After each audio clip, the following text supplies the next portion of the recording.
Well, greetings, and I hope you will excuse us for our technical difficulties, but we are here and we will be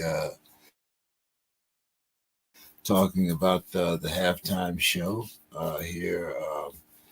But before we do that, let's get our other little business out of the way here, a little commercial. As you will be able to see, we are on YouTube and LinkedIn. You can subscribe and donate to our YouTube channel right there at JEK3, and all proceeds will go to help us keep programs like this on the air. So, without any more to do, let's get things started here. Uh, I see everyone is already in the queue, so let's.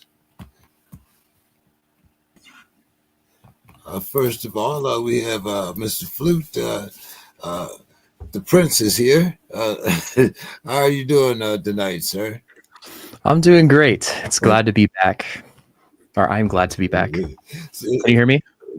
Uh, yes, sir. It's Okay, cool. definitely been a while, but yeah, we always like having you here on the program, getting young men of your age group finding out what's going on and how things are being maintained within your sphere. I also have someone new on the show tonight, Mr. Masada Ellis. How are you doing this tonight, sir?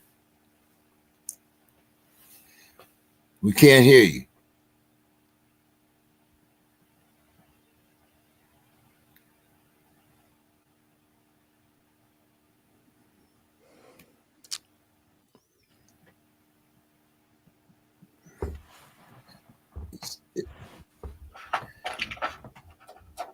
What about now?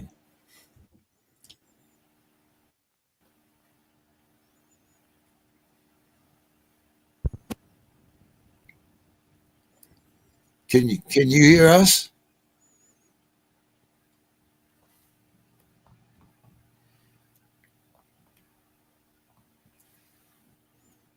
Ah, well, we'll see what's happening there.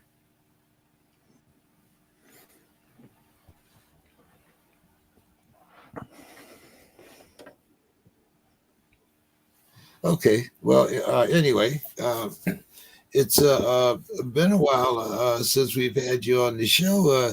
Now you're out here.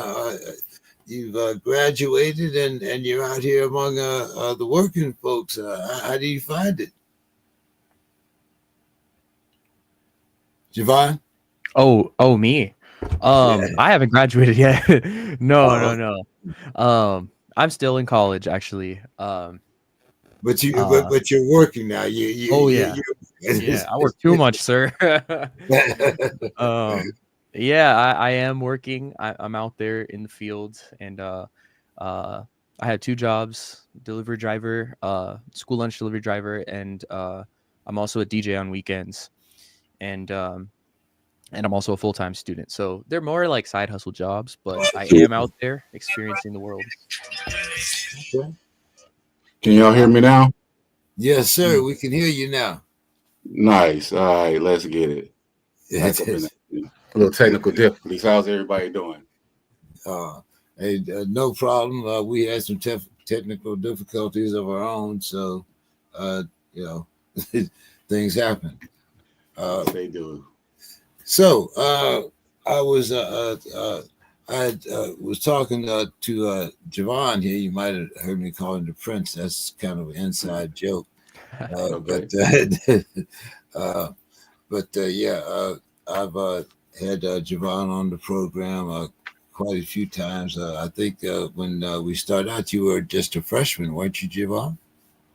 um, I was just starting college. Yeah. Yeah, yeah. So now he's been out here a couple of years. And but very knowledgeable young man, and he was telling me about some of the tricks that were used by the younger generation when we were talking about the first election of the Orange Man. Uh, Now he's Okay. here again. But one of the things that I found really um, disturbing, and I've watched all the Super Bowls, every one of them, Oh, well. and like I said, there have been some halftime shows where it was time to go get the refreshments or do anything while you were waiting for this show to be over. And to me, it was always about the entertainment. We've had a few every now and then that have really sought to deliver a message. And I just turned 78 earlier this month. Happy birthday. Yeah. And it amazed me, like how our people seem to always find a way to not use this platform in a more positive manner. I've used the term minstrel shows, and that's coming from an older black man. So that's not saying that they had any positive value to me. But this program, and it really kind of resonated to me because of the recentness of this election, because of the message that it really put out, and because so many people just didn't get it. I think that's what bothered me the most. And I'm not a musician. I'm not, I don't proclaim to, like all rap music. I don't, but I do try to keep an open mind. Now, the thing that that kind of stood out right from the beginning was Samuel L. Jackson. And I kind of, as soon as I saw him, I kind of figured this was going to go in a different direction.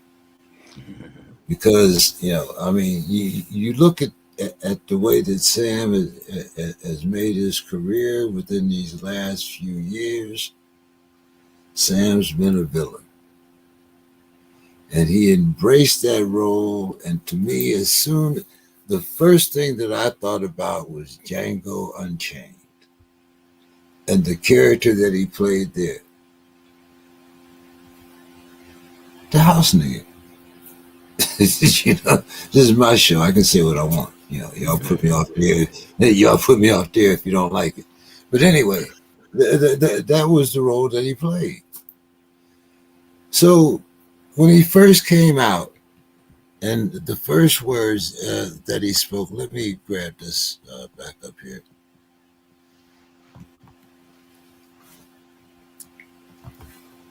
Okay. Uh, and I want to talk about the influence. How did you think that Samuel Jackson's past roles, and like I said, particularly the Django Unchained role and his other villainous characters, influence his portrayal of Uncle Sam? What did you think, Javon? Well, it's been a long time since I've seen Django, but from what I remember, I mean, he's kind of he's kind of He's like a villain. He's rough around the edges, you know. But in this case, in this scenario, he's playing a role that's supposed to be like this strong and triumphant American icon, right? But he's playing the villain. You know what I'm saying? And I think that's what made it so powerful. He stayed playing the villain, just like in a lot of his other roles, but he did it in playing an icon that was not supposed to be a villain. He's supposed to be an American hero, you know. And so I guess looking at his past roles, I could definitely see a correlation. I just think that according to the rules of American society, he's not supposed to be a villain as Uncle Sam. You know what I'm saying? Even though he low-key was. So yeah, I guess that's how I feel about that. I like that. What did you think, Masada? I'm saying that correctly, right? You are. It's like Corny Asada with an M in front of the Asada. Masada. Okay. Contrary to what Javon was saying, I think a lot of people see Uncle Sam as the villain. When we talk about Uncle Sam, the government, a lot of people think Uncle Sam, they taking out your pikers, they hitting you with this. I thought it was a remarkable portrayal because, as you mentioned in Django, the house nig, right? So you got Kendrick, the dark one in the field, and then if you want to measure it up on further on to Drake, the light skin, dark versus light, and then American society and American people against the government. And then you're supposed to be a white person as Uncle Sam, but now you have a black man coming out as Uncle Sam. So it's like he's the Uncle Stephen or Stephen, I think that's his name in the Django film, his character. So I seen it as a dual lesson for people to look at in both ways, because some people like the government, some people hate the government, Well, the thing was, it was like, if you listen to the first, too bad I can't play it because it's copyrighted, but he's saying, okay, like we're giving you a chance here, don't F it up. Yes, play the game. Yeah. So his version of Uncle Sam reflects elements of power, manipulation, and subversion, as seen in his previous characters. And as you said, a lot of people view Uncle Sam in that manner, whereas, like people of my generation, we remember, rally around the flag boys and, all those other little, type of epitaphs. What's your thoughts on Sam's role and how, they kind of made him, as I said, in that role, of telling, the young people, hey, we brought you here. Don't mess it up now. Well, like you mentioned before, it's kind of like him saying that is kind of manipulation and subversion in itself, right? Because he's kind of he's like what he's representing by saying all that, or by urging Kendrick to do all that is to like stay in the American lane. You know what I'm saying? He's that line kind of represents his like America trying to manipulate the general population into staying in the lane that the government wants you to stay in, if that makes sense. And so I kind of think that I mean that's what he meant by saying that, like, this is your chance, don't F it up. I'm pretty sure he said that mid performance, right? Yeah. That's right. After SZA played. That's right. SZA played like normal. That was supposed to be like the normal part. And then afterwards he was like, yeah. Like that's what we like to see, Right. He's like, stay on track, don't F it up. And then that's when he played it. They Not Like Us? Is that it? Right. Something like that. Yeah. That might have been right just after you called out Mustard. Yeah. That's right. Yeah. So your thoughts, sir? Same. Telling American people telling the black people in America to stay in their place. Like, hey, we got y'all here. We got y'all to the Super Bowl. We got y'all into this entertainment. Because to me, it was like not only incorporated with the halftime show, but the Super Bowl itself. Because you got the Eagles and you got the Chiefs, and we know the majority of the entertainment in the NFL is run by African Americans, people with color in their skin, black, whatever you like to call yourself. And so you got Trump, or whatever you would like to call him, their president, whoever president, he's there for the first time. No other president has ever been there. you got the whole world watching. You got Taylor Swift. You got all these people watching it now, and they're like, "Hey, this is the biggest stage. Don't mess it up." But at the same time, stay in your lane because they want to see us tap dance, and that's what I got out of it. Like, yo, tap dance, but okay. At the same time, it was like a code that we've always had of different things. Like, hey, this is your chance. Don't mess it up, but nah, do you? You know. Right, right. When particularly when you look at, like I said, the uh, political climate. They made so much of 47 coming out to the game, but yet he left before the halftime show. Why was that? They charged the taxpayers $10 million for him to walk out at halftime. No way. I didn't know that. I didn't know that. Yeah, look it up. It was $10 million for him for when they count the security and all the added stuff. Everything. I understand. So social, security guards, the whole 9 yards. $10 million, less than 90 minutes. Anyway, I'm thinking that maybe there was something in the air that told him that this was going to be very brutal if he stayed and watched it. So, like I said, 47 decided that he did not want to watch the halftime. So, how do you think the presence of Samuel L. in this role affected different audiences and the interpretation of the performance? I heard Hulk Hogan, of all people, say that he could not understand what Kendrick Lamar was saying. And as I said in my earlier reel, well, maybe, brother, the message wasn't meant for you. But who the hell has ever heard, understood what the hell Hulk Hogan was saying? You have all of these, these people saying, well, he should have used, some of his previous material. It shouldn't have been about a protest. It should have been about the entertainment value. What do you think, Javon?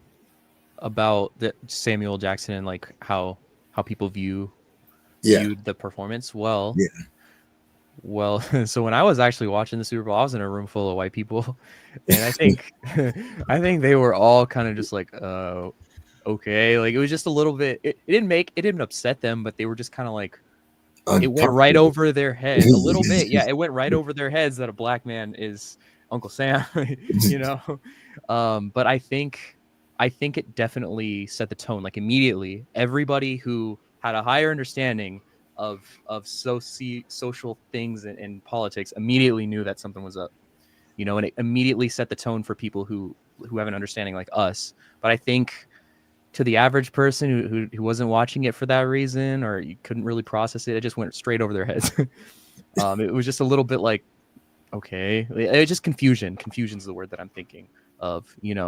I know the people that I was around were just a little bit confused.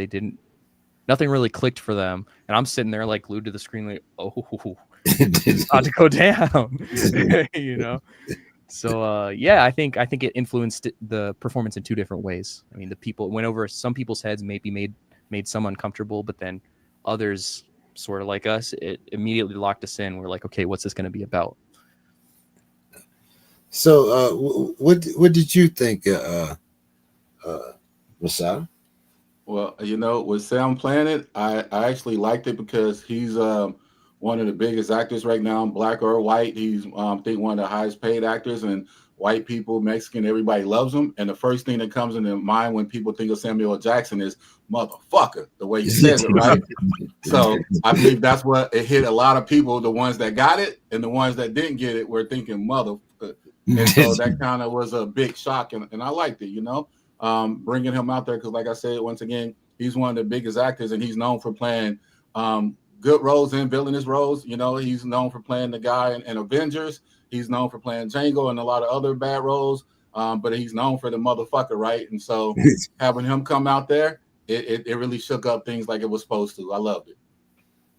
What did you think about the message being conveyed by presenting the American flag with only black dancers? Um, I loved it. It was kind of like even with Samuel L. being Uncle Sam, it's showing that America was built, you know, on the backs. So the flag is red, blue, and white, but it's a lot of that red blood coming from black bodies, you know. So I actually loved it, you know, I really did. What did you think, Javon? I mean, I thought it was iconic.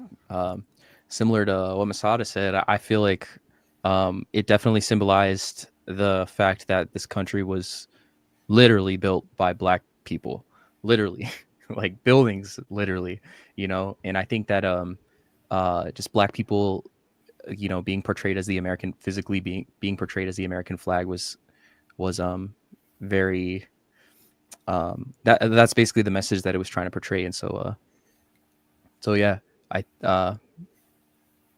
that's kind of how I feel about it. And then I mean, the dance itself, you know, and the flag splitting and the movement of the flag too. I think that was more, to me, that the message was like a bigger picture type of message, like the country as a whole. But yeah, I thought it was genius, to be honest. The Yeah, whole flag thing. and bold, very bold and brave, and it made a loud statement as it was supposed to. Absolutely. Do you think it could be interpreted as a representation of exclusion? You know, reclaiming space, or you know, a vision of a different America? I feel like Because it's an inclusion. I feel like it was inclusion. Like, hey, we already know white America, Caucasian. We know when they say American, you know, they put African American in front of Asian American. They don't pick Caucasian American. So having all the black people there, it's inclusion now because it's already included white people. And you, when they say American, you know what I mean? We got to say African American, Asian American, Latin American. We don't ever say white American, Caucasian American. So to me, it wasn't separating people, it was including. You know what I mean? Like, hey, y'all gotta recognize and acknowledge, finally acknowledge what America is. And America is supposed to be a country of immigrants for people like me, like you, like other people that you know, they're trying to get with ICE and kick out. So to me, it was a statement of inclusion. I don't think it was excluding anybody. It was more of a calling to us to wake up too. That's my yeah, personal take, though. yeah, that's what I took it as, a personal, you know, a message to me, to us, to wake up. When Europeans come over here, they're considered refugees. When we consider come over here, we're considered illegal aliens, uh, immigrants. Well, you know, I don't know, you know, how the illegal aliens got in there, but anyway, we'll call them illegal immigrants for this particular show. How do you think the choreography and movement contribute to the symbolism of of the imagery? As you said, we saw two versions of the flag. First, the flag, you know, with the all with the red, white, and blue, and then you seen a divided flag when Kanye started from the top and walked out, and you saw the blue bodies and the red and white bodies on one side, and then there was just the red and white on the other. Uh, what did you think of how they use that imagery? Uh, you're a musician, aren't you, Javon? I am, yes. I am. Um, I thought it was genius, and but to be honest, the first time I watched it, I had a lot of things going through my head. I couldn't quite decipher the message. I had to go rewatch it and kind of like study to figure out the true message behind it. But um, I think I think it just truly symbolized the downfall of America, and I also think that what came after that, as far as choreography goes, like the fact that we need to wake up, you know. And I think another thing that stood out to me about the choreography was it was very in moments, it was very organized, And then in some moments, they just it looked what like how do I chaos. yeah, that's what I'm trying to say. Like it looked like chaos and everybody started, like dancing like hood dudes, you know what I'm saying? Like, but that was the point, to kind of show to kind of I'm not exactly sure how to put it, but Well, he was also recognizing the death of his homies. That came up. I think what was it 19? oh yeah. I'm not exactly sure the story behind that, but I do remember him. I do remember that. Masada, At first, what did you think well, about the different the choreography, the way it was? Like you said, it went from chaos right into a message, not controlled chaos. I guess would be a better uh, description. um, from when you first see it, because I had to go and watch it a couple of times. When you first see it, you're looking at everything, everything's happening. I think it's like the American society now. Everything happens so fast that you really got to try to slow down and catch it. People didn't start waking up until George Floyd, but we've been having bloodshed in the street for a long time, and the separation of the colors and people falling. To me, I felt like it was a message going out to like everybody thinks it's another civil war coming. The war has been happening, and it's been with the have and have-nots. And I like the chaotic dancing, the hyphy dancing, the free flow or the free form dancing is a symbolic of freedom. To me, it's a call of freedom of everything's too controlled and everything like I think Javon said in the beginning, they wanted you to be in your lane and to stay in your lane. And this was an expression of expressing ourselves. So it was like, okay, we've been down this road before. The white represents over here this side of America, the blue over this side of it, the red is the bloodshed. And now it's like, what are we gonna do? So to me, it felt like a mass production of it was supposed to be chaos because we know chaos is here right now since the election has happened and it's been chaotic since November. So it's just representing what's going on and what's been going on and highlighting it more. So I think the choreographers did a great job with it.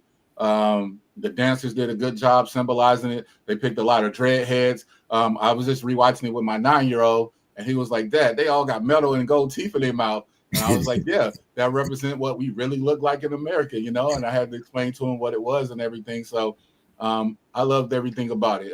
Even all the dancers being black, all the, black men, black women, gods and goddesses.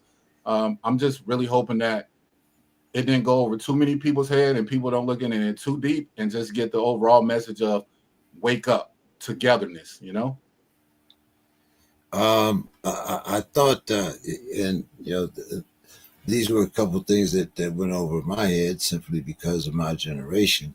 But I didn't realize that when he had all of the dancers over there in one little block representing uh, uh, the game changer, the Xbox, The that one controller. kind of went over my head for a minute. But then when you saw how the controller was used and you had the people walking around kind of robotic, it also went back to how we are supposed to act. We are supposed to follow orders. We are not supposed to have independent thinking unless it's promoted by our superiors. Uh, like I said, to me, it was better for us to send a message than to be buck dancing as expected by the audience. Um, Also that went into with the Xbox and the PlayStation and all the game controller and game over at the end and when Samuel L. right. Jackson saying that it's all with the entertainment of turn the TV off because nowadays, like you said, your generation is different, right? I come from a different generation. Javon's from another generation, but we all have. When I came up, it was Nintendo, Super Nintendo, and PlayStation that just came out, and now kids are on iPads. We're on the Xbox, the YouTube. So to me, it was a symbolic statement of all of that. Of when he said that you picked the right time with the wrong guy, the whatever quote he said with that. Right. It was Yeah. because Right nowadays, time, even but the right now, wrong way. Yeah, we're on streaming now, so everybody's on their box, their own, not just the Xbox. The X is for the X and out of things. And I even thought it was with Malcolm X too, but I'm looking at it a little deep. But it's the box. We're on a box now. We're on a tube now. Everybody's on this, whether it's the game or the game of life. And that's how I took it, as it was representing more than just Xbox. It was representing the whole game, because Apple, Sony Music is Sony PlayStation. So it was like it's a whole lot into that. It's just not the Xbox. It's the game of life and the game we have right now in my house. I have iPad, Xbox, PlayStation. I'm on my iMac. We on YouTube. We on the streaming, and it has people locked in. So to me, that's when it's going to be televised, because now we have so much of a power to reach out, and that's why I was happy that he did use that platform. Obviously, there's always things more people would like to see happen with a bigger stage, but for all that moment and all, the innuendos with it, I just wish that somehow it could have been broadcasted in some more simplistic way, because I've seen too many Instagrams, too many TikToks. Everybody have their own version of what he meant. So I can't wait till he come out and the choreographers come out and tell exactly what they meant, because everybody can read 10 different thousand ways into it. But the message is kind of clear. America needs to wake up and change in some type of way. That's a good point. He has been pretty quiet. I don't think he's really talked about it since the performance. No? No, I don't believe so. No, not him exactly. Everybody else in the world, though. I believe this has been the most talked about since the Janet Jackson episode. I think this is the most popular Super Bowl halftime show to date, right? He beat Janet Jackson out. Janet Jackson is second. Oh, Janet Jackson. Okay. Her titty popped out. I can't say that it's been the most liked, but it has been the most watched. We can definitely say that it was the most watched. Yes. But Javon, what did you think?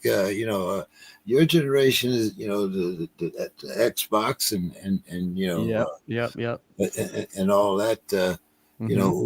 What did you think? Right now, most people think when it comes to Xbox or any of these games, and frankly, I'm surprised how realistic they are. I come from the generation of Pong. What was it, Pong or whatever?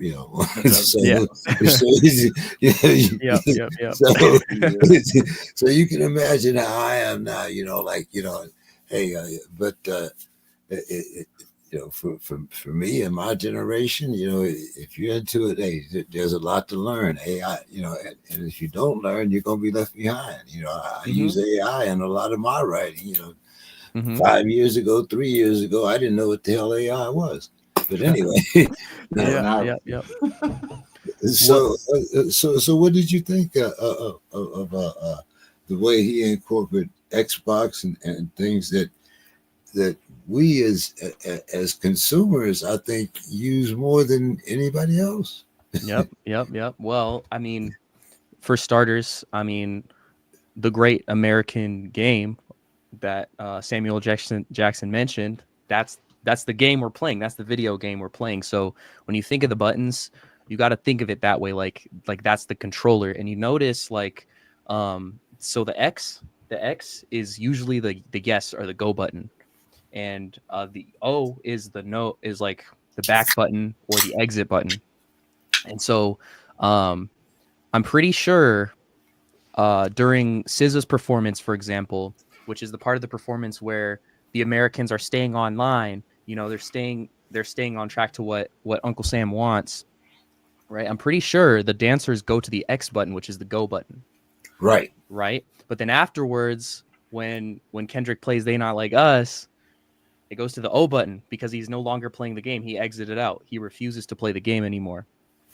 And so I kind of got that immediately because I grew up playing video games. I was a video game nerd. So I was like, okay, I know what they're doing. I know I know exactly what's going on here, And so I think it was a really cool reference to see the PlayStation buttons on there. And I think that it really punched the generation that needs to hear it in the gut. You know what I'm saying? Like the generation that is going to stand up or that needs to wake up is the generation that's playing the PlayStations or grew up playing the PlayStations.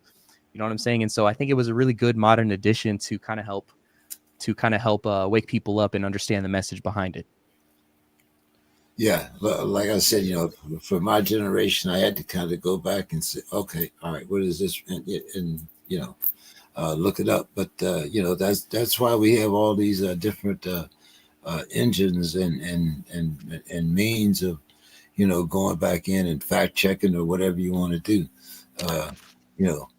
You can use the internet as an access. I mean, as asset, just as much as you can use it for anything else. But yeah, I thought it appealed to the generation that it needed to, because Javon, it's actually your generation that has to bring about the change. We've seen the chaos that my generation has brought about, and Masada, what's kind of your general overview of this?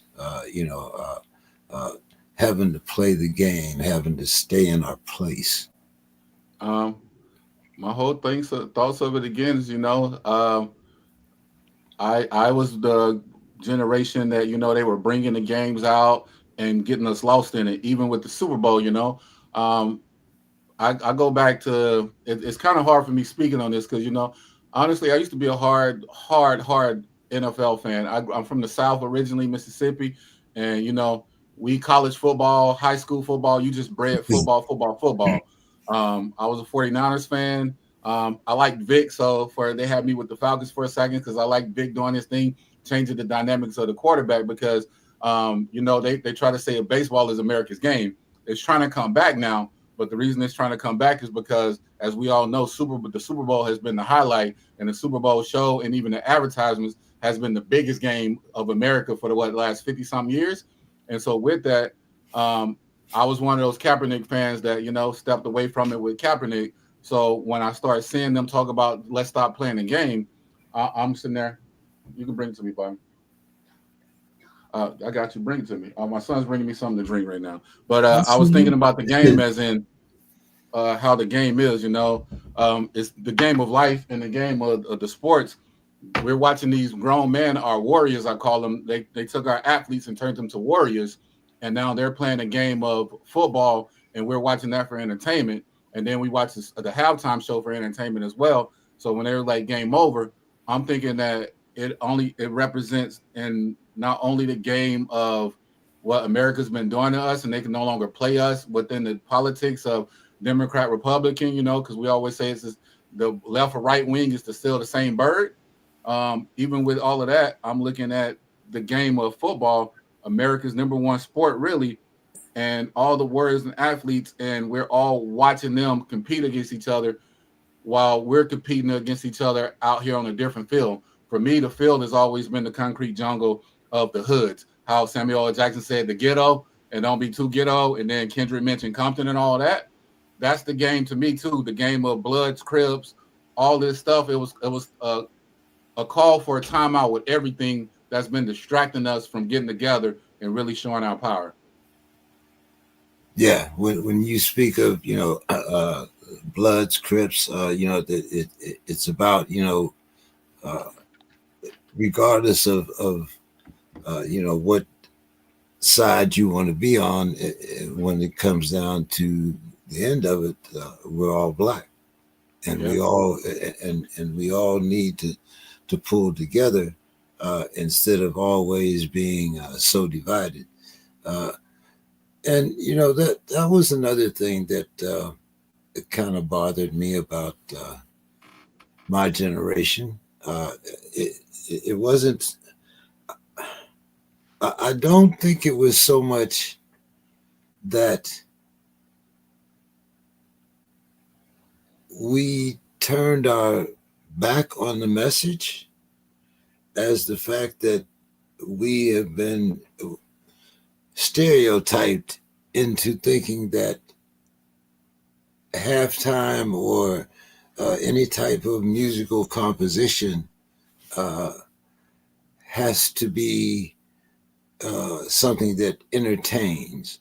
You can't have a message and a musical composition at the same time. At least not us. Okay, maybe that worked, for those guys that sing the ballads and those type of songs, but that's not really what we are about. We have changed the course of music. The narrative of it, Yeah, because it used to be spiritual, right? To uprise, to hey, uplift. you know, you know, 10 years ago, uh, you couldn't have a rapper get 5 Grammys and a Pulitzer. Who the hell ever heard of a rapper getting a Pulitzer? I mean, Yeah, right. Should have had Javon, one though. Should have had Javon, one. yeah. Should have had one. What's that about? I mean, how can we not? How can we keep trying to turn our back on this art form when evidently this is not only the present, it is the future? Well, if I can say anything, I can say like as a musical artist, um, someone told me this. I can't remember who, but someone told me that a good artist can paint a picture, but a great artist could tell a story. You know, and I'm not the most well versed on the musical image of your generation specifically, but the way that you describe it's kind of like it makes me feel like Kenny it G. upsets me. Okay. I mean, I can go back, a little further than that, Ohio players, the first Stevie Wonder. I mean, fingertips, I mean, I can go way back for you, Marvin Gaye, what's going on? Temptations, I mean, that, Great we, artists, though, right, like they're just not telling the stories that we were trying to say. right, They're not sending a message. it was about the costumes, it was about the choreography, it was about, uh, a whole different, it had music had to tell the, that story about love and things like you didn't talk about, guns and things of that nature. You didn't talk about social problems unless you were listening to the Lost Poets. Wow, I really dated myself there, but anyway. uh, Lost poets. but I mean that those were the first kind of what I consider protest groups, or groups that had that were delivering a message. The first rap groups, if you if you may, but like I said, like this to me, this is rap is not going away. Yeah. Oh, I mean, a lot of rappers too, like Polo G and NBA YoungBoy, like they're talking about their experience in the hood on the streets. You know, I feel like that's something that I didn't hear from like old time rappers, like I'm talking old rappers. You know, like old rappers. You know, like when like you're at a party and the old head's like, hey, let me show you something that I got here. You know, I'm like, okay. You know, um, so I totally agree with the fact that I think this new generation, or my generation at least, a lot of the music sends a message and tries to tell a story. And sometimes it's destructive, to be honest. I mean, like some of my favorite rappers, like Juice World was one of my favorite rappers. He was talking about drugs and stuff. He was talking about the thing that ended up killing him. You know, my another favorite rapper, XXXTentacion, he was talking about the things that killed him. He was talking about shooting guns and getting into fights. That's what ended up killing him, you know. But Yeah, see, when y'all talk about that realm, I gotta interject because I'm in that realm. But when I grew up, mine did talk about that. I didn't grow up with so I'm a weird generation. I have a 17-year-old, and he told me, Dad, you're weird. You're not with the old people. You're not with the young people. You're in between. And what he Yeah. means by that is I wasn't old enough to grow up with the NWAs. I was listening when I was born in New Orleans and Mississippi. It was jazz and R&B. The NWAs were coming out. I wasn't old enough to listen to that. By the time I got old enough to like grasp music 5, 6, 7, that was Tupac for me. So I know NWA was talking about that, but when I say I held up this picture of Tupac, I listened to Tupac. I listened to Keep Your Head Up. I listened to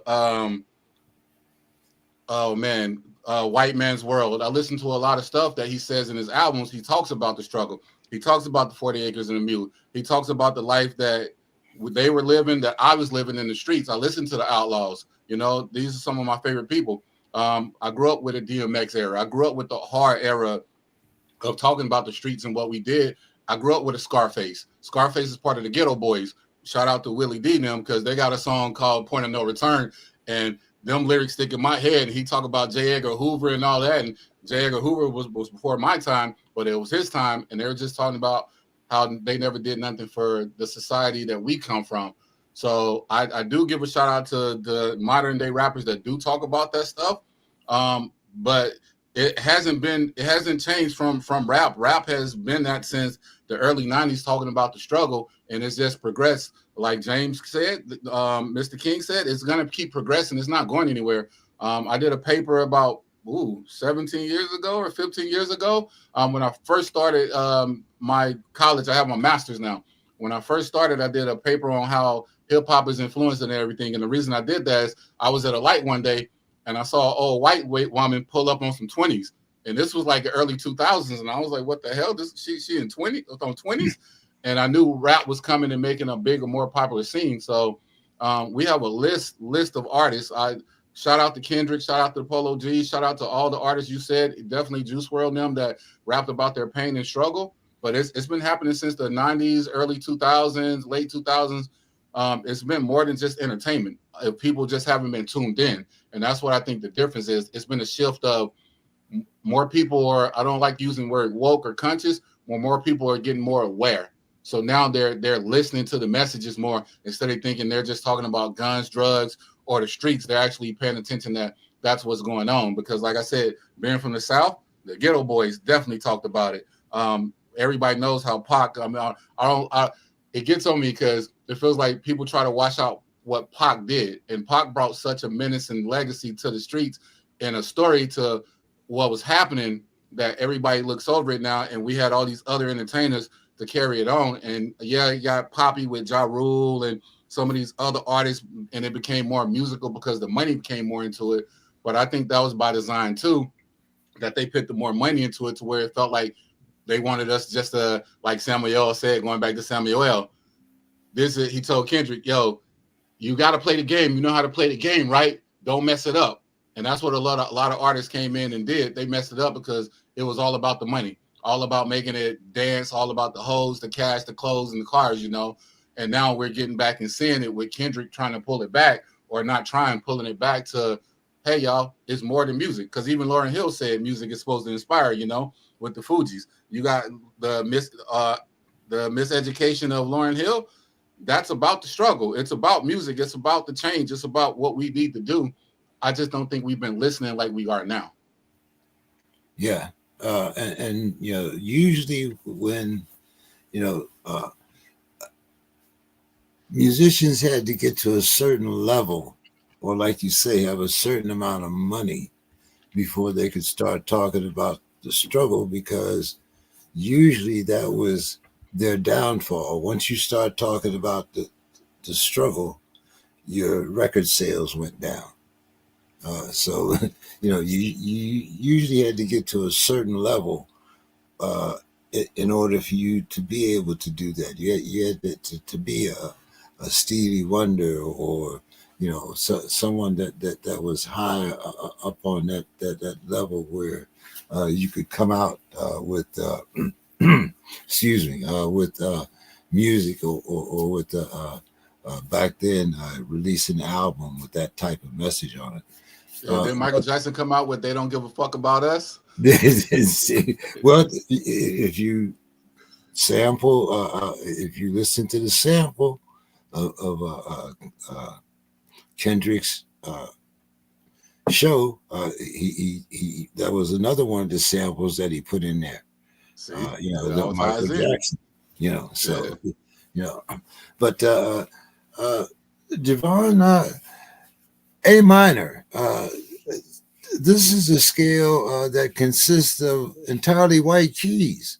What was the deeper meaning, do you think, behind that choice? Well, okay, so I read this prompt, and honestly, I wanted to hear what you guys had to say about it, because to me, like, as someone who was very invested in the beef, I know exactly what was going on. To me, all I heard when I heard A minor was a diss on Drake. So I was curious to see where you were gonna go with this because I'm not quite sure what that could entail. I do know that like A minor is like all white keys. But I didn't know what that could potentially symbolize. So I guess I wanted to hear from you guys what you thought. Well, I This is kind of learning thought moment. I kind of thought it was a double entendre when you speak of Drake. I kind of thought it went back to the light skin, dark skin uh, point of view, where it was like you said, it was a diss on Dre, but when he wore the chain, and then you had like I said, a minor being all white keys. I thought once again he was sending a message, that a message of rebellion, as far as I was concerned. And that we instead of being a divide, the music also has to be, about the integration of black and white keys. But I'm not a musician, so that maybe I had a different No, that take. makes sense. That No, makes sense. yeah, it goes. There's a lot of things with that. Go ahead, sir. Oh no, there's a lot of things with that. It being all white keys, but for musicians who play the piano, the A minor it lowers the tones of the next scale. So you got to go like a step and then a half step. So with that, it's not just the distant Drake. It's just not the all white keys, but it sets the tones for the other scales and it lowers them down. And that's why they were doing the steps with it too.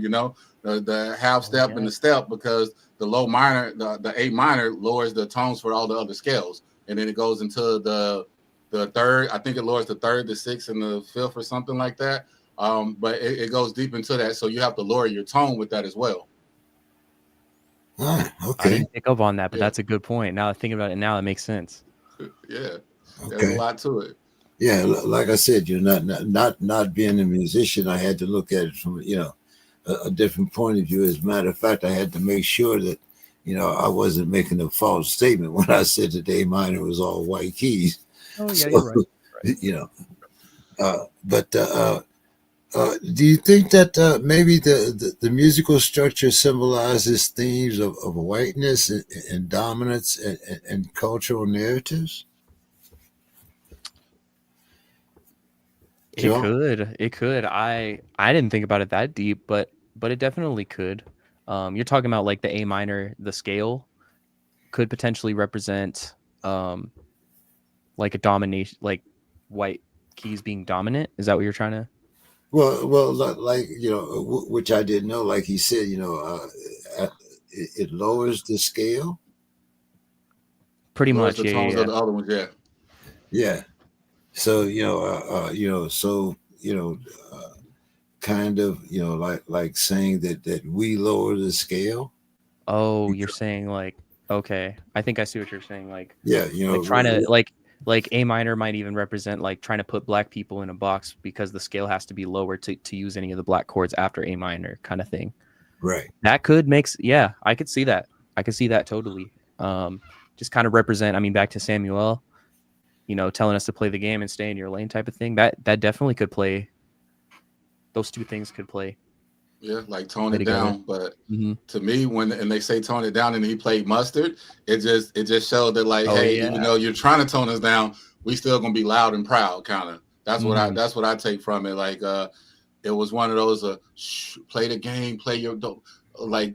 Okay, you're in the game. What Samuel said, right? And he was like, hey, tone it down some or just stay in the lane. And then they're like, nah, we gonna be loud, we gonna be us, and that's where the crazy dancing coming in, and that's where everything is up. And yeah, Mm-hmm. Yep. So That's a good point. Yeah. I can totally see there's that. a lot of things into that.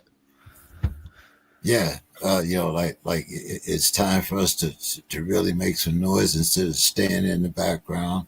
Yeah. As you said, Samuel Jackson. That's much better. Tone it down. That's much more acceptable. And then they come out with the mustard. So It got it loud, right? Yeah. See? yeah. You know. Yeah, we can't hold they can't hold us back. That's what I was looking at it. Even if it is saying the white dominance in music, we know who runs the music. They can do the Grammys, they can give all the awards they want, but we know where the slang comes from. We know where the clothing, the style comes from. Everything comes from, Culture. yeah, the culture, and that's one of those things again when you say house versus white, light versus dark, Drake versus Kendrick. I gotta say this. When he first came out, I know he made good music and all, but I told people, I was like, well, I grew up where the culture for me, you had to live it. And people were like, I was just hating. And I'm like, yo, I was happy finally that it came and caught up to it where it was like, yo, you can have that fun stuff and all, but you sending false images and false representation. And where I'm from, that just we don't fly with that. It sounds good and the chicks like it and all that, and we can party to it and all, but you got to stop sending those false narratives. So overall, man, I do dig what Kendrick has done. I dig the Super Bowl halftime show. I dig all the innuendos with it. I just want sometimes for the light to be shed on a lot of things that innuendo. Sometimes stuff does go over people's head because it's not part of their generation or they're not focused on it. But I think it was a great time to do it, and I think it's a great message. And I think that I can't wait for him to come out and say his part of it and see what he has to say on it, because a lot of people are listening. He's an influencer right now, and so I would love for that to be broadcast and see what happens with that, because we can talk about it and put our sense in it and all, but I really want to know what the deeper message was for him. Yeah, it will be interesting to see what he comes back with, especially since we know that Drake is already working on a diss if he hasn't already. He But just need to That's give a up. waste of time. They say never give up. That says never don't give up, but yeah, No, he needs to give up. yeah, hey, I mean, that one no hope. It's sad too because I was a Drake fan growing up, but this didn't work out. This didn't work out. yeah, I I think mean, times have changed. like I said, Real talk, he got some good music. No, when I speak my part on it, it's no hate to music. I love music, so you can't hate on a good sound. You can't hate on when they put you out there and everything. But in the reality of rap and battle rap and other things, man, sometimes I say don't take an L, and that's a learning. He need to learn to go back and find some deeper roots in him, because it ain't it right now. yeah, Yeah, no. I mean, yeah, like I said, when the man comes up with 5 Grammys and a Pulitzer Prize, what the hell do you do to When you got the whole world screaming A minor. to top that? Yeah, I know. Like, So Javon, how do you think the combination of Jackson's Uncle Sam and the all black flag depiction and the A minor scale, do you think that created a cohesive and symbolic statement? oh yeah, you're talking about like everything together. Yes. Um, absolutely. I mean, if you look at the big picture of everything, the thing that stood out to me, and I think a lot of people, whether it made you uncomfortable or not, was everybody was black. It was everybody was black, and the whole message was a black message, And I think that in itself was powerful, even if nothing else about it was political and everyone there was black. That in itself holds a message. And on top of that, I think it did all make sense. The whole performance from start to finish, it had one message, and I think it all did come together, and it was very cohesive, 100%. Masada, do you think that those elements were intended to provoke thought, challenge perceptions, and maybe reframe American history? Man, I think it did exactly what it was supposed to. It did reframe American history. I was watching the TikTok, man, and I saw, I believe it was like an 85, 90-year-old white woman saying that she never thought about 40 acres and a mule until Kendrick was talking about it. And I was like, I was kind of skeptical, because I'm like, you even listen to Kendrick? But then I was like, you know what? She had to, because everybody was talking about the Super Bowl. I'm pretty sure they had a Super Bowl party at her house or somewhere. So using a national platform like the Super Bowl to present messages carries significant and cultural weight for several reasons. And a lot of those reasons, not just the all black cast, but the way they went black. Because as we know, black is we come in all shape and colors. But when you looked at all the dancers, they weren't house, they were filled. You know, like that was a whole difference in as well. So there's a lot of things, the cultural impact, it just ain't a sporting event for the Super Bowl. It's a cultural phenomenon that shapes popular culture. You got the advertisements, what I think they pay millions. Don't quote me on it, but I'm pretty sure they pay upwards of 2.5 million or something for all those seconds. So the engagement and emotion that you caught up in there. 30-second commercial. Yeah, for 30 seconds, right? And he got like 4 or 5 minutes to be on there. So he's 12. setting trends, challenging norms. 12 minutes. 12 minutes? Oh, damn. Okay.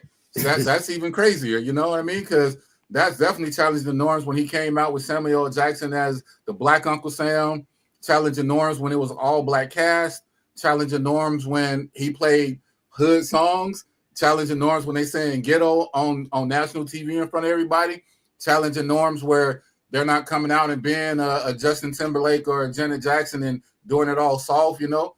And to me, it really did what it was supposed to do. And I'm really happy about it. Obviously, we always, hindsight, people say 2020. I think it should be 2010. We can always look back and say what could have been done more. But for what he had and what he did, I'm proud of it. Even if it went over people's heads, it's good because that keeps us talking about it. Super Bowl was 2 weeks ago. Yeah, am I correct? Super Bowl was about 2 weeks ago. 2 weeks ago. People still talking about it. You can't get away from it. You turn on Instagram, you turn on TikTok, whatever social platform you want to turn on. You got Kendrick doing this, walking with the bell bottoms and all. You know, we didn't even talk about the bell bottoms, the outfit, besides the 8 minor, the jacket, everything was red, white, and blue. Everything was, if it went red, white, and blue, it was black. And to me, that needs to be in America's face because America tries to forget it. Because even talking about like the Super Bowl, right? You have a Patrick Mahomes versus a Jalen Hurts. They always say the smartest position on the field is the quarterback, and it's always been a Peyton Manning, a Tom Brady. You know, we hadn't had a Lamar Jackson or a Michael Vick like we should. They don't like to do that. And then we had 2 black quarterbacks. And when I look at it, yeah, we have one. Patrick Mahomes don't count. You see that, and I was about to get to that because one is embracing another side of who they voted for, who their wife is going for, everything else. You know what I mean? So with that, it was just a powerful message that is still going deep because even if they didn't mean some of the things, and we're looking into it, like when I say we, I mean the mass population that has their own opinions is still making us think. And that's what we need to do instead of being entertained, because a lot of times we're just entertained. And I'm pausing because I don't want to curse too much, but I'm tired of us just being entertained. So I like it, and I do like the innuendos. I do like him not saying nothing for a while, just to get people talking about it and getting their mind thinking and rolling, because that's what it's supposed to happen. Think, use your mind. So it's a really good thing, and it's a really good day, not just for the hip hop culture, not for the black culture, but for the world, because we are the world. I hate to limit us to America. We're more than just African American. We're Afro Latino. We're everywhere. We are the world. So it's a good awakening call for everybody. I just hope that it awakens us in the right way to get together, because we mentioned the gangs earlier, and I'm not that old, but when I did do the research, I know they spun off the Black Panthers, and they were supposed to keep our neighborhood safe. You know what I mean? They were supposed to be together. So I'm hoping that we really do get back to that, and we all pay attention to this, and it sparks more conversation, because that's what we need. Yeah. I hate to bring up, sad times, but you mentioned that you were a 49ers fan. It was. It was. And I was just going to bring up how many games you guys won after Joey Bosa wore the MAGA hat. Oh, dude. That's supposed to happen. You know what? I stopped watching them when they didn't kneel with Cap. After that, I got jerseys hanging up. I won't wear again. You know what I mean? So, and then for San Francisco to do that, it's such a pain, because a dude like him, I don't even want to mention that dude's name, the Bosa brothers, whatever. He's living in San Francisco, and he don't recognize that San Francisco was one of the biggest cities out of California to revolt against a lot of things. not with just the movement that was going on with the Black Panthers in the Bay, but that's the wrong city to be doing that in, I was brother. gonna say he's on the wrong team. Yeah, wrong team, because that city is Yeah, they known had for Kaepernick too. rebellion. Like, come on now. Yeah, and then you had the Chiefs, like you said, Patrick Mahomes' wife, being a 47 supporter. Patrick Mahomes too. Don't leave him out of it, because he had a Yeah, chance He to make a is. He does. statement. He's one of He the made that he statement. is. He made that statement. Oh, did he yeah. say it Well, hey, out loud? I'm just saying. Well, he said he's gonna go with any president that's in the thing. When somebody don't make a stand and they say they're going with the president who's in the office because it's the president, that's a coward way of doing it. And I'm gonna say that right here. Then so that was the Chiefs, and then last night he endorsed Team USA, and they lost. So Takes all kinds of L's. A Trump endorsement is not where kind of where we want to go here. But what do you guys think? Masada, you mentioned the Janet Jackson incident. Some people were talking about we need to get back to Stevie Wonder, but hey, Stevie Wonder just brought out a rap song right after Christmas about being united. So like I said, that when you have international big artists, even the ones that are supposedly safe, coming out, with this genre of music. What do you think is, one of your halftime shows, or do you think any shows in the past that had a political or racial theme? Masada, what did you think?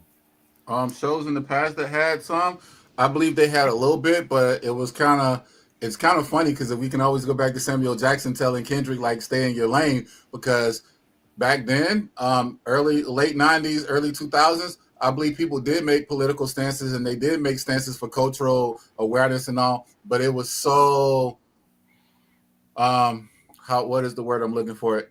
They suppress, subsettle, and suppress. You can only do so much, because if you did too much, then you're gone.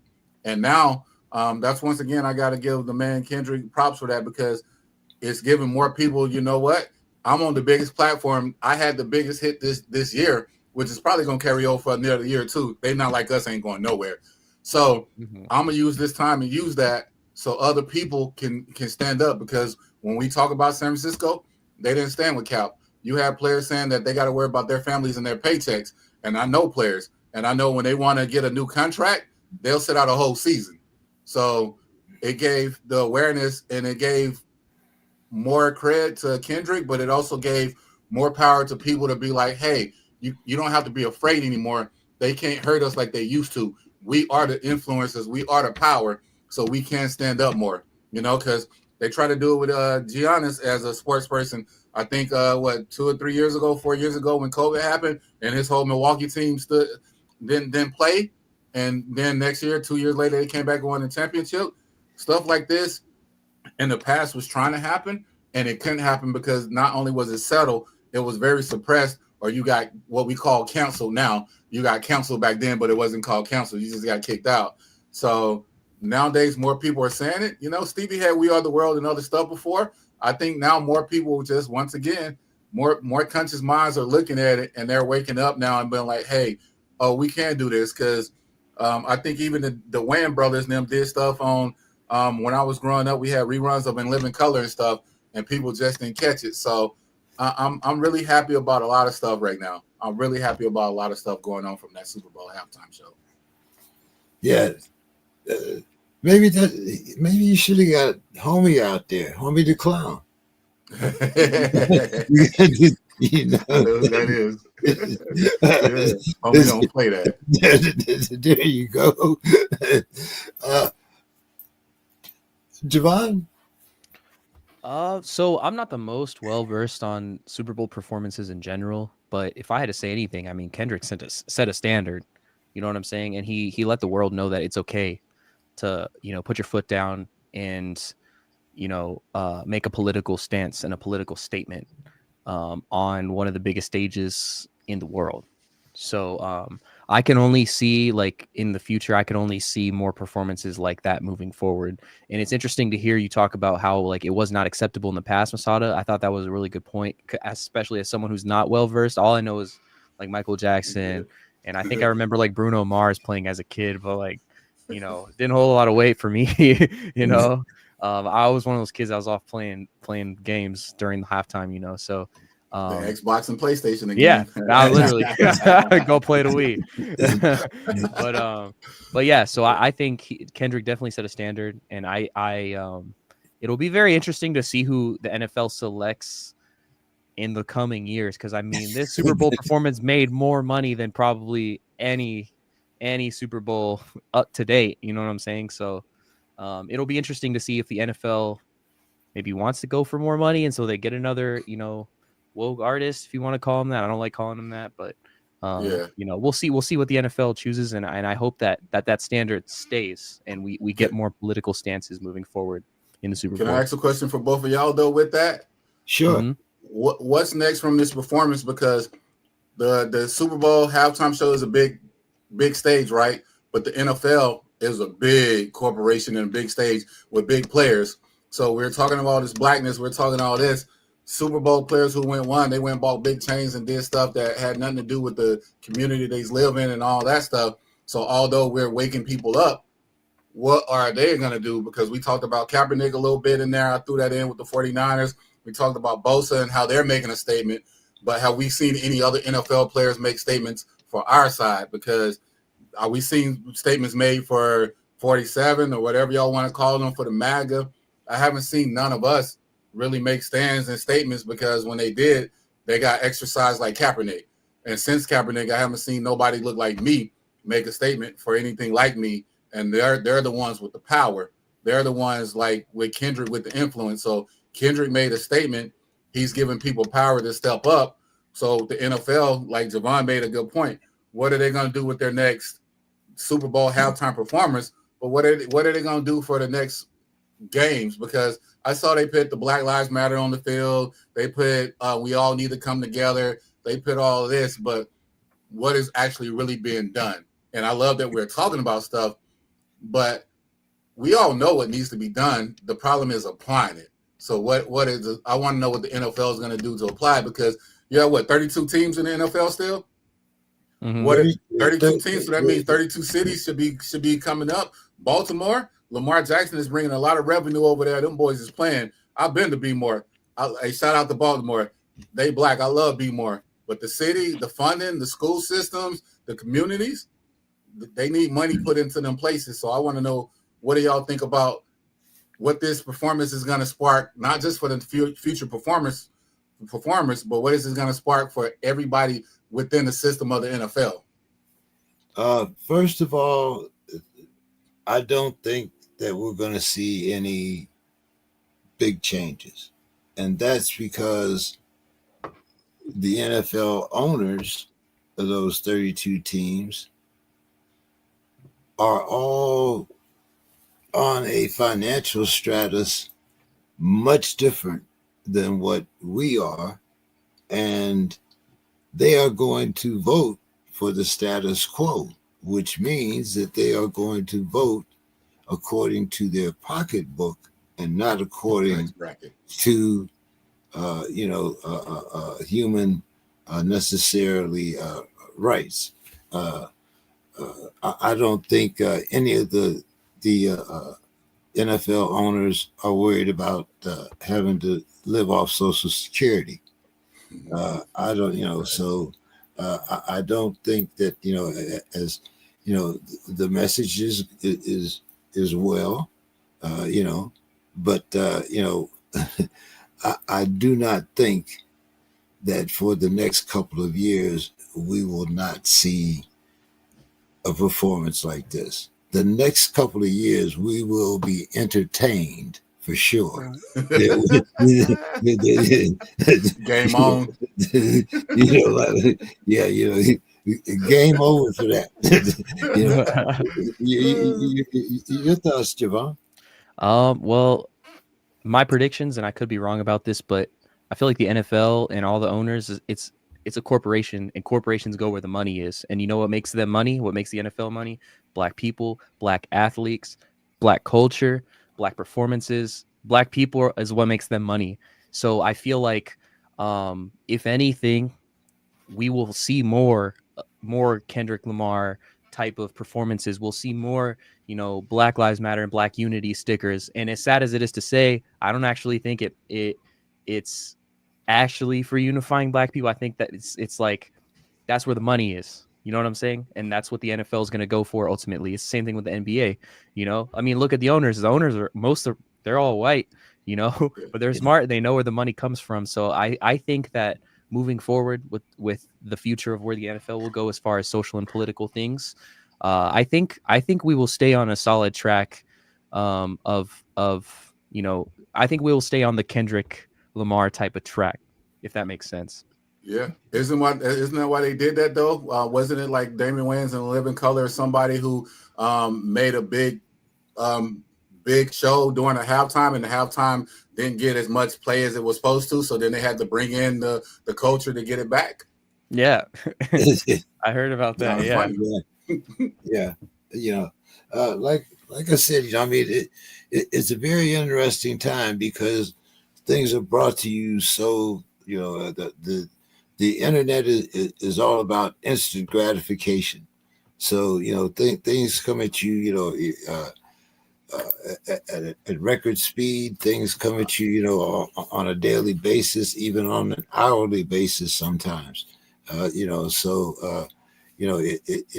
It's going to be interesting because if you remember, 47, when he was 45, said that all the Black players that make any kind of protest should be fired. Get them out of here. Remember that? I think I remember that. So and that was that was Kaepernick when he said get him out of here, and Jerry Jones made a statement: if any of the Cowboys kneel, they would be out. If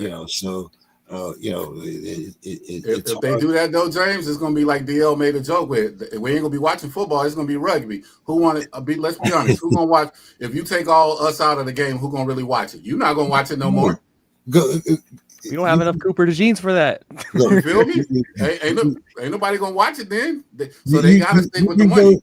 You can go back to when Bear Bryant said that he would never have Black players on the Alabama football team. Well, look at Alabama now. So how's that work out for you? Right? Yeah, we got to get Black players so they can catch them Black players. So they can make it exciting. Then Michael Vick changed how the dynamics of the quarterback went. Nobody want to see Peyton Manning no more coming back there. They like the new quarterbacks. We say Patrick Mahomes ain't Black. He got a little Black in him, right? Everybody like when he run and scramble and throw the ball. Yeah, I mean, look at all the quarterbacks now. Like half of them could run a 99-yard touchdown. Yeah, you gotta be. Remember and who did it first? Mike Vick. remember when we weren't intelligent enough to play quarterback?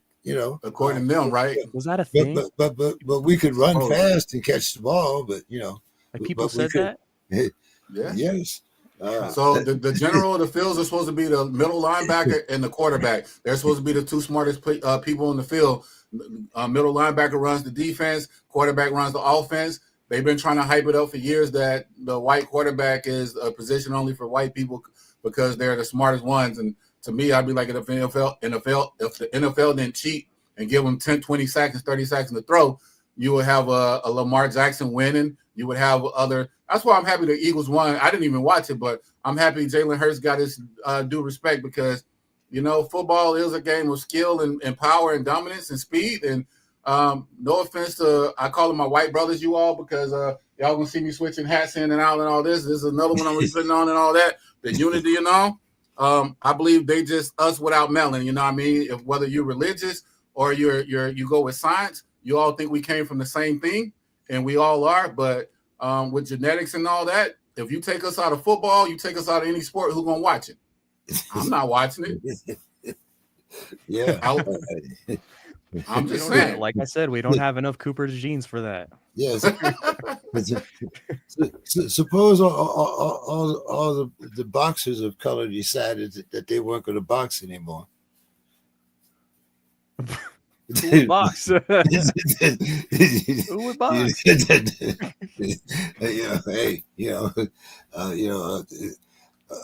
I think we went through the period where we saw the all white basketball teams, and you see what it is now, right? So, Yeah. but guys, I want to thank you.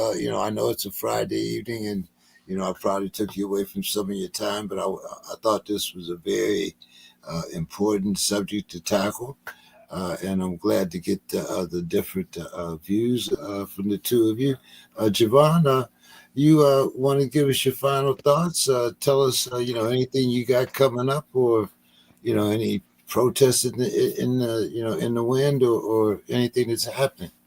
Yeah. So right now, I've been out of the loop when it comes to social justice movements, but I've been getting really worked up over this whole ICE thing, and so I plan on looking into some abolish ICE type of protests, because I really don't agree with that, and just generally I want to get more into it, because this is the time. You know what I'm saying? Like, we're living in a dark time for people of color in America, so um, I definitely want to get more involved and more locked into that whole movement. And honestly, just not just that, but just continue to have these conversations, not just with you, but with a lot of people. I feel like the younger generation, this conversation with the younger generation to middle and older generations is powerful. I don't get to have it a lot, and so yeah, I just continue to or plan on continuing to have these conversations, and just stand for what's right when things come up, and find protests, and do that whole grind. Well, any help that you need, if you like any uh, public platform, just let me know, and we can have a program about that. You invite your guests or whoever you want, and Of hey, course, we can make that happen for you. of course. Yeah, I'm open with you Miss anytime, man. You can reach out to me as well. Love to hear it. Love to hear it. Mr. Masada, it's amazing where you meet people at. We kind of met Yeah. at physical therapy. Sometimes if you stop and have a conversation with a brother, you'll find out that you have more in common than just mental. Uh, I know you have a business. Why don't you tell us a little bit about your business and give us your final thoughts for the evening? I appreciate that. Well, my business, if y'all haven't seen, is Not Apologetic. Um, that's the big Not Apologetic right there. It's a event planning, yacht party, music. I help out young artists develop. I was signed by Sony Music, help write a song for a TV show. Our goal in the world is it's easy. Be who you want to be, love who you want to love, do what you want to do, and don't hurt anybody. And so my mantra is trying to bring the world together because my family is mixed. On this cover right here, we have white, black, European, and Mexican and African all in one. We just wrote a book called Group Hug, and it's about loving each other in the dark times. And so what I'm trying to do is get with more people like you, Mr. James. We both black. We both were in the military. I'm a former Marine. You're a world Vietnam vet. Thank you. I appreciate that you're still here. And it's like you said, I'm trying to reach out and talk to all my brothers. It's been a little hard for me. I live in California, but I'm from the South where we do all speak to each other, and I go around the country, I go around places, and my whole goal is to try to unite us. I'm not a Fred Hampton. He is one of my favorite people, Malcolm Martin. I tell people this. They didn't like Malcolm when he was getting a lot of black people together, but they hated him when he tried to get everybody together. And that's the difference. And that's what we're trying to do at Not Apologetic. You can go to notapologetic.com. You can find us out there. You can reach out if you want any type of event. We got artists, we have DJs, we have yachts that you can rent out. Go cruise the harbor. We can throw any type of party you want. Like I said, we have a book. You can go find it anywhere right now. Group Hug. go to my Instagram. My Instagram is the Me Not Apologetic right here. You can go find me. And my thoughts once again is I thank and appreciate people like Kendrick for using his platform. I hope that inspires others to use their platform because music is supposed to inspire. But our athletes are our soldiers, they are warriors, and they're out there playing games. They come from neighborhoods that I would like for them to go back to. I can't tell nobody what to do with their pikers, but at least use your platform to help everybody else out, and that's not your responsibility. But if Dr. King, if Malcolm, all them said they want their responsibility, we wouldn't be where we are today. So I'm gonna leave my brothers with that. We all are brothers, we all are sisters, we all are gods and goddesses. Let's start being that. Appreciate that message, sir. Yes, sir. I thank you guys, for, as I said, for letting me. Oh, hey, you got plenty of merch there, huh? I was gonna ask, do you think you could send a link in that little group chat we have? I would love to check out your page. All right, got you. All right, gentlemen. Thank you so much once again. I look forward to having more conversations like this. Brother Masad, I'm going to reach out to you for another program because I got one that I want for vets and for the privatization possibly of the VA. Cutting out some of our benefits already being advocate for that. Republicans. So I will definitely be reaching out to you on that. And Brother Javon, anytime I reach out to you, you're always there. So I appreciate that. And hey, you guys, have a great weekend. And, just most importantly, be safe out here. You as well. Thank you very much for this platform and this space. And I appreciate brothers like you because, like Javon said, this is 3 different generations coming together, and we all need to come together to have more of these talks and respect each other. I can learn from you. You can learn from me. We can learn from him. We can all learn from each other. You know what I mean? Yes, sir. I agree. I appreciate this platform so much. I appreciate you, and I appreciate the time. It means a lot. I learned so much in these conversations, and I'm going to walk away with a lot after today. So thank you so much, sir. Yes. Peace and blessings, everyone. Mm-hmm. Yeah. Appreciate everyone. See you soon. See ya. Yeah, I got it.